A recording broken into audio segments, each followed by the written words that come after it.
네, 오늘은 하나님께서 하시는 일이라는 제목의 말씀 우리가 함께 나누기로 원합니다. 자, 여러분은 어떤 하나님을 믿으십니까? 어떤 하나님을 믿으시나요? 여러분이 믿고 예배하는 하나님은 어떤 하나님이신가 하는 것입니다. 한 번만 얘기해 보실까요? 어떤 하나님? 우리 하영씨 눈을 왜 마주치셔가지고 사랑의 하나님을 예배합니다. 네, 그리고 눈치 빠르신 분은요, 무엇을 묻고 있는지 짐작하실 건데요. 네, 우리는 삼위일체이신 한 분이신 하나님을 믿습니다. 네. 오늘 그 하나님을 예배하는 삼위일체 주일이에요. 오늘이 삼위일체 하나님을 우리가 믿고 따르는데, 우리가 믿는 이 하나님은 한 분이시면서 위격이 세 분이신 하나님이십니다. 바로 성부 하나님, 성자 예수님, 그리고 성령 하나님이십니다. 오늘 본문에서 예수님은요, 성령 하나님에 대해서 소개하고 계십니다. 요한복음 14장에서 16장까지를 우리가 예수님의 고별 설교라고 합니다.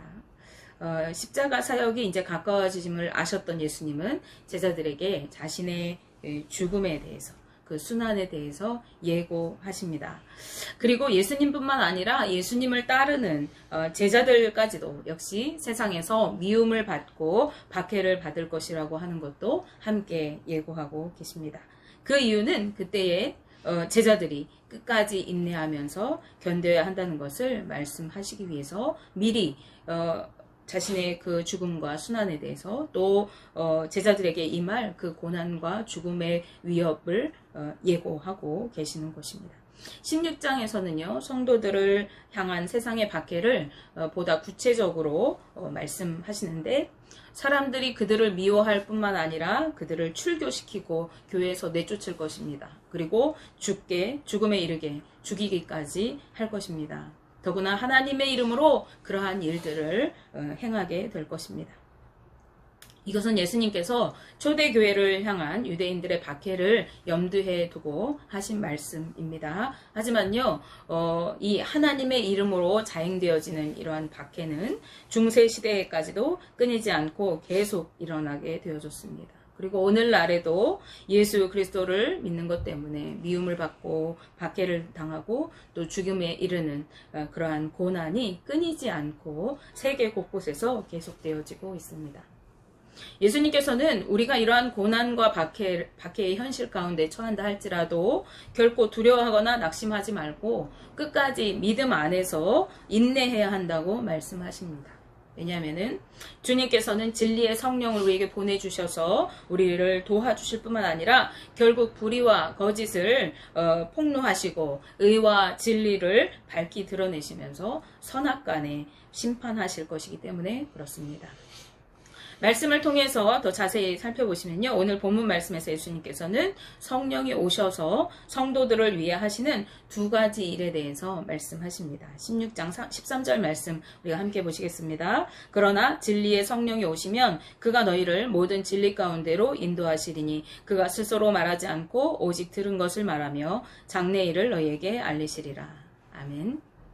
네, 성령께서 하시는 일, 그 한 가지는요, 성도들을 모든 진리 가운데로 인도하시는 것입니다. 인도하신다라고 번역된 단어의 뜻은 인도하다라는 뜻 외에도 지도하다, 안내하다, 가르치다 등의 여러 가지 의미를 내포하고 있습니다. 구약의 72년 성경에서는 히브리어 나하를 이렇게 인도하다, 또 지도하다, 안내하다 이런 뜻으로 번역하여 사용하였는데요. 이 나하는 대개 하나님과 관련되어서 사용되어졌습니다. 특히 시편에서는 주로 개인적인 어떤 생활 가운데 나타나는 하나님의 인도하심에 대한 고백을 기록할 때에 이 나하라는 단어를 사용했습니다. 즉 우리의 인도자 되시고 안내자 되시는 보혜사 하나님을 표현할 때 사용하는 단어가 이 나하라고 하는 단어입니다. 인간에 대한 하나님의 인도하심은 길이요 진리 되시는 예수 그리스도를 통해서 그 절정에 이르게 되어지죠. 요한복음 14장 6절 말씀에서 예수님께서는 내가 곧 길이요 진리요 생명이니 나로 말미암지 않고는 아버지께로 올 자가 없느니라고 말씀하셨습니다.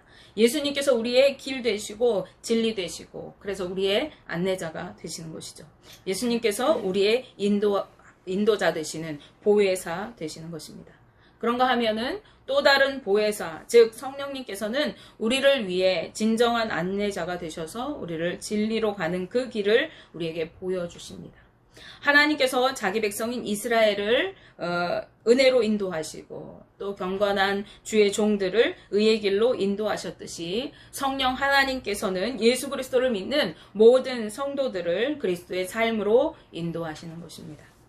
그러므로 성도들은 매일 매순간 성령 하나님의 교훈하심과 인도하심을 받으면서 살아가야 하는 것이죠. 그리고 이러한 삶은 성령 충만할 때에 가능하게 됩니다. 그렇기 때문에 바울은 에베소 교회 성도들에게 에베소서 5장 18절 말씀에서 오직 성령으로 충만함을 받으라 라고 권면하고 있습니다.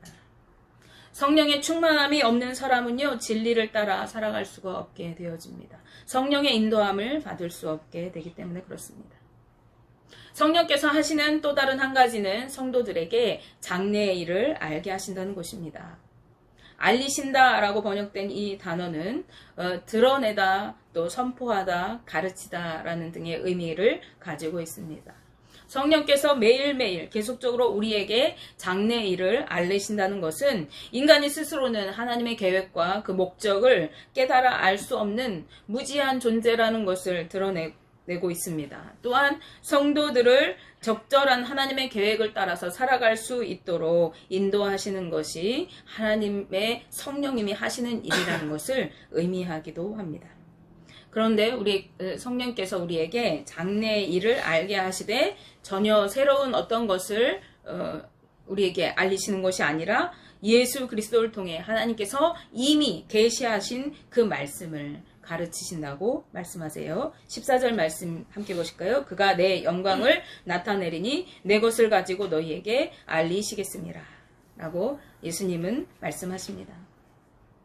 성령님은 하나님께서 예수 그리스도를 통해서 이미 말씀하여 주시고 알려주셨지만 우리가 그 예수님의 말씀을 듣고도 이해하지 못하고 깨닫지 못하는 일체의 모든 것들을 깨닫게 하시고 이해하도록 가르쳐 주신다는 것입니다. 우리는 진리에 여기신 성령님에게 배울 때에만 예수 그리스도를 바로 알게 되고 하나님의 계획과 목적을 정확히 이해할 수가 있는 것입니다. 그리고 그것을 통해서 예수 그리스도의 영광을 드러내시는 것이 바로 성령님의 하시는 일입니다. 예수님께서 죽기까지 복종하심으로 하나님 아버지께 영광을 돌리셨던 것처럼 성령님 또한 그리스도의 인격과 그분의 감당하신 십자가 사역의 의미를 분명하게 밝히심으로 예수 그리스도를 영화롭게 하시는 것입니다. 이것이 성령 하나님께서 하시는 일입니다. 그분은 우리로 하여금 예수 그리스도의 실체를 바로 알고 그분 앞에 엎드려 주라고 고백할 수 있는 그러한 분이신 것을 우리에게 알게 하시는 것입니다. 고린도전서 12장 3절 말씀에서 성령으로 아니하고는 누구든지 예수를 주시라고 할 수 없느니라 라고 바울은 우리에게 말씀합니다. 성령이 우리에게 알게 하실 때만이 예수 그리스도가 나를 위해 십자가 지신 주님이시구나 라는 것을 우리가 깨닫게 되어지고 그 예수님을 향하여 나의 주님이십니다 라고 고백할 수 있는 것입니다. 다시 말씀드리면 성령님의 사역은요, 예수 그리스도를 알리시는 것입니다. 그분은 독자적으로 어떤 일을 계획하시고 추진하시고 운행하시는 것이 아니라 그리스도를 알리기 위해서 역사하시는 분입니다. 따라서 성령님을 쫓아 행하는 성도들의 삶과 사역 역시 그리스도를 드러내고 알리는 것이어야 합니다. 그래서 사도행전 1장 8절 말씀에서 예수님은 성령을 받고 우리가 할 일이 무엇이라고 말씀하십니까? 너희가 예루살렘과 온 유대와 사마리아와 땅끝까지 이르러 내 증인이 되리라 라고 말씀하십니다. 성령을 받은 성도들이 해야 할 일이 예수 그리스도를 땅끝까지 드러내고 알리는 사역을 감당하는 것이라고 말씀하시는 것이죠. 성도들의 삶은 예수 그리스도를 알리고 증거하는 삶, 그리스도의 중심으로 살아가는 삶이어야 한다는 것입니다. 그런데 예수님은 15절 말씀에서 이렇게 이어서 말씀하십니다. 무릇 아버지께 있는 것은 다 내 것이라. 그러므로 내가 말하기를 그가 내 것을 가지고 너희에게 알리시리라 하였노라. 아멘. 이 말씀은요, 무엇을 말하는 것입니까? 아버지의 것이 다 내 것이라고 하시는 말씀은 하나님 아버지가 가지고 있는 것이 모두 나의 것이라고 하시는 것입니다. 하나님과 예수 그리스도께서 본질상으로 동등한 분이시라는 것을 뜻하는 것입니다. 이것은 삼위일체 하나님의 근거가 되는 말씀 중에 하나입니다. 하나님은 예수님께 자기의 모든 것을 주셨습니다. 따라서 예수님의 모든 행위, 그리고 그분이 하신 모든 말씀은 다 하나님께서 주신 것입니다. 따라서 예수님께서 말씀하신 것은 예수님의 말씀이면서 동시에 하나님의 말씀인 것이죠. 그러기에 예수님에게서 듣는 것만 말하는 이 성령 하나님은 결국 하나님의 대언자로서 하나님의 말씀으로 성도들을 가르치는 것이 되는 것입니다. 이 말씀을 통해서 우리는 삼위일체 하나님의 일하심을 볼 수가 있습니다. 즉 하나님은요, 세상을 사랑하셔서 세상을 구원하실 뜻과 계획을 품으셨습니다. 그리고 예수님께서는 이 아버지의 계획과 목적을 따라서 구원 사역을 완성하셨습니다. 어떻게요? 십자가에 죽으시고 부활하심으로 이것을 이루셨어요. 그래서 구원의 길을 열어두셨습니다.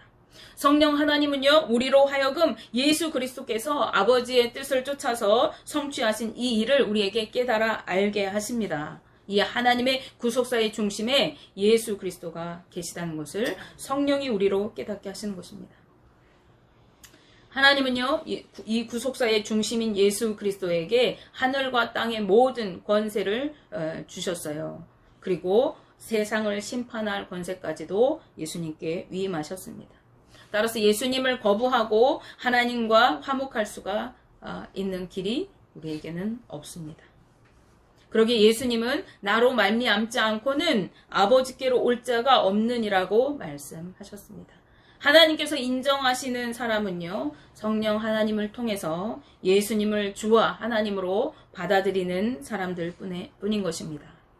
이러한 사람들이 하나님의 통치를 누리고 영원한 하나님 나라를 누리게 되는 것입니다. 결국 삼위일체 하나님이 하시는 일이 무엇입니까?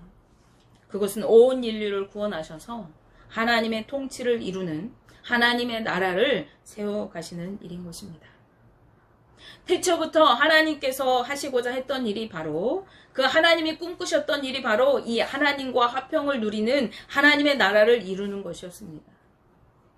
흑암과 혼돈으로 가득했던 이 세상 가운데 하나님은 보시기에 아름답고 좋은 세상을 창조하셨습니다. 그리고 이렇게 말씀하십니다. 창세기 1장 26절 말씀에 하나님이 이르시되 우리의 형상을 따라 우리의 모양대로 우리가 사람을 만들고 그들로 바다의 물고기와 하늘의 새와 가축과 온 땅과 땅에 기는 모든 것을 다스리게 하자 하시고 아멘. 삼위일체 하나님은요, 우리가 우리의 형상을 따라 우리의 모양을 닮은 사람을 만들자. 그리고 우리가 만든 이 세상을, 이 아름다운 세상을 그들이 관리하고 돌보고 다스리게 하자라고 말씀하세요. 하나님의 세상을 다스릴 권세를 우리에게 위임하여 주셨던 것입니다. 그리고 남자와 여자를 만드셨어요. 그 모습이 얼마나 보기 좋으셨는지 하나님이 보시기에 심히 좋았더라라고 말씀하십니다. 그리고 하나님은 그 세상 가운데 특별히 에덴 동산을 만드시고 그들을 그곳에 머물게 하십니다. 에덴 동산은 하나님 나라의 모형인데요. 그 에덴 동산에서 하나님은 그들과 함께 교제하며 거니시기를 기뻐하셨습니다. 그런데 창세기 3장 8절 말씀에 가면요, 이 아담과 하와가 죄를 지었어요. 그리고 죄 지은 아담과 하와가 이 동산에 거니시는 하나님의 소리를 듣고 하나님의 낯을 피하여 나무 사이에 숨었다고 기록하고 있습니다. 그들은 더 이상 하나님과 만나는 것이 기쁘지 않았습니다. 그들은 부끄럽고 두려운 마음으로 하나님을 대하며 피하기에 급급하였습니다. 하나님과의 관계가 깨어지게 된 것입니다. 이것은 죄로 인하여 하나님의 통치가 그들 가운데 무너졌다는 것을 의미합니다. 하나님은 인류를 포기하지 않으셨어요. 하나님의 나라가 그 죄로 인하여 깨어지고 하나님과의 관계가 끊어졌습니다. 그럼에도 하나님은 다시 한번 하나님의 나라를 세우기로 계획하십니다. 바로 애굽의 태에서 품으셨던 이스라엘 백성들을 이끌어내시고 축복의 땅 가나안으로 인도하셔서 그들의 하나님이 되시고 그들을 하나님의 백성으로 삼으시기를 꿈꾸셨던 것입니다.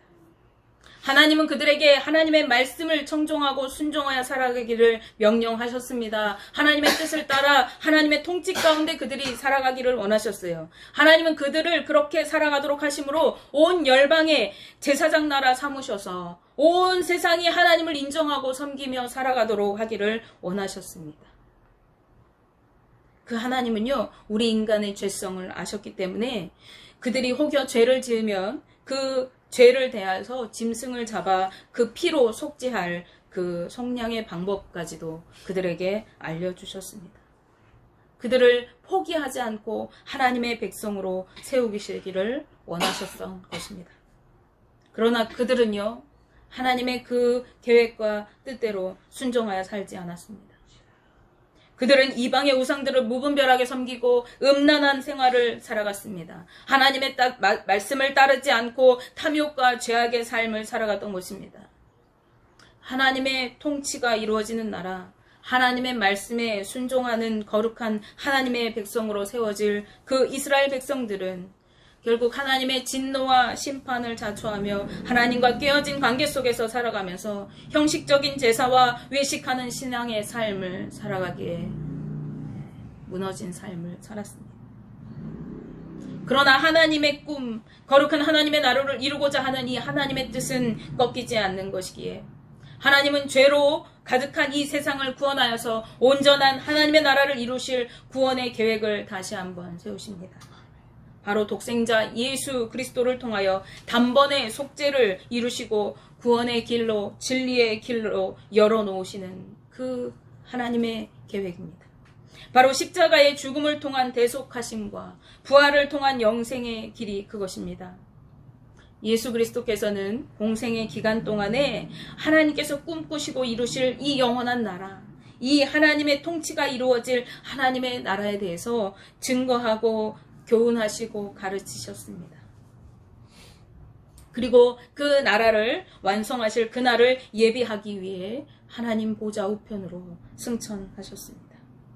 그리고 그 승천하시면서 성령 하나님을 이 땅에 보내주실 것을 약속하셨습니다. 그 성령 하나님은 이 땅에 오셔서 이 하나님의 구원 계획과 예수 그리스도를 통해서 반드시 이루어지게 될 영원한 하나님의 나라의 비밀을 우리에게 알게 하시고 가르쳐 주시고 인도해 가실 것이라고 예수님은 말씀하십니다. 이 성령 하나님은 예수 그리스도께서 승천하신 이후에 오실 것이라는 그 약속을 따라서 오셨고 지금도 믿음의 세대들 가운데서 역사하시고 우리를 하나님의 통치 가운데로 인도해 가십니다. 오늘날 예수 그리스도를 구주로 영접하고 하나님 아버지께 예배하는 사람들이 이 구원의 비밀을 알게 하시고 또 하나님의 통치가 이루어지는 하나님의 나라를 꿈꾸게 하시는 분이 바로 성령 하나님이십니다. 우리는 성령의 충만함 가운데에 진리의 영이신 그분의 인도하심을 따라 살아갈 때에 하나님과 화평을 이루고 그분의 통치를 이루는 삶을 온전히 살아가게 될 것입니다. 그리고 온전한 하나님의 나라에 이르게 될 것이고 영원한 하나님을 경배하는 나라, 하나님과 함께 영광을 누리는 삶을 살아가게 될 것입니다. 하나님은 당신의 나라를 이루어 가시는 일을 결코 멈추시지 않을 것이기 때문에 그렇습니다. 그리고 우리는 주님 다시 오실 그날에 이 완성되어진 온전한 그분의 나라를 보게 될 것입니다. 원하기는요, 우리는 보혜사 되시고 진리의 영이신 성령 하나님의 인도하심을 따라서 하나님의 통치를 이루는 하나님의 나라를 이 땅 가운데에서 살아내는 삶을 살아가고 또 하나님의 뜻을 이루는 영원한 나라, 그 하나님의 천국에 이르는 축복을 누리게 되시는 우리 동성교회 모든 가족들 되시기를 주님의 이름으로 축복하며 기도합니다.